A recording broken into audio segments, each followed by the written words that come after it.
salamat sa pagpalaan ng mahal. Out of our current 65 daily devotion of Alexander Gomez on batch 2. At ang pagtatalakay natin ngayon ay ano ang kahulugan ng Yahweh Kaya. Ngayon po ating Bible verse ay tungkol sa Genesis chapter 22 verse 8. At isang po natin ang ating consultation sa mga salita ng Diyos. Sinasabi dito na Abraham answered, God himself will provide the land for that burnt of offering. My son, and the two of them went on together. Sa Tagalog, kaya sinabi ni Abraham, anak ko, ang Diyos ang magkakaloob na korderong handog na susunod, at sila'y umalis na magkasama. Teaching number 1, God provided Jesus, the Lamb. Sa kwento ni Abraham at Isaac, sinabi ni Abraham, Diyos ang bibili ng korderong handog.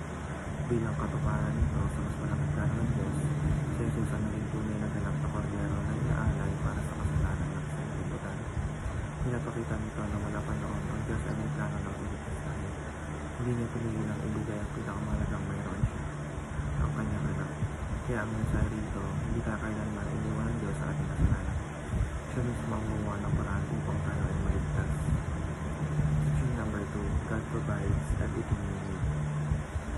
Kung naglaan siya ng handog para kay Abraham, naglaan ng tagapagligtas para sa atin. Ibig sabihin, walang pangangailangan sa buhay na hindi kayang tugunan ng Diyos.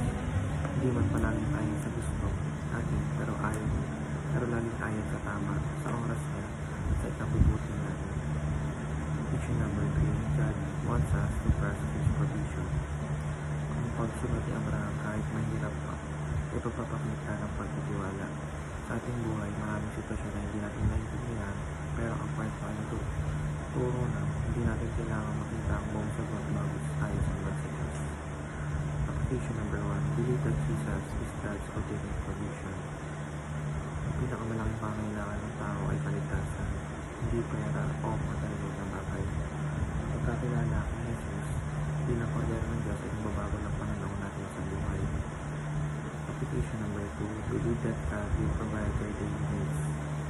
Kapag nag-aalala tayo tungkol sa pagkain, pera, bayarin, pag-aaral o pamilya, tandaan kung kaya niyang ibigay ang kanyang anak, gaano pa kaya ang mas maliit natin pangailangan. Kaya praktikalin na manalangin tayo bago gumawa ng desisyon at pagpiliting solusyon ang lahat ng mag-isa. Application number 3, believe that God's supply will never fail.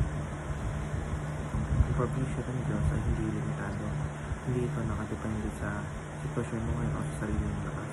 Ang Diyos ang pinagmumulan ng lahat, kaya dapat matuto tayo umasa sa Kanya, hindi sa kakayahan natin o sa mga tao sa paligid natin. Yun lamang po ang devotion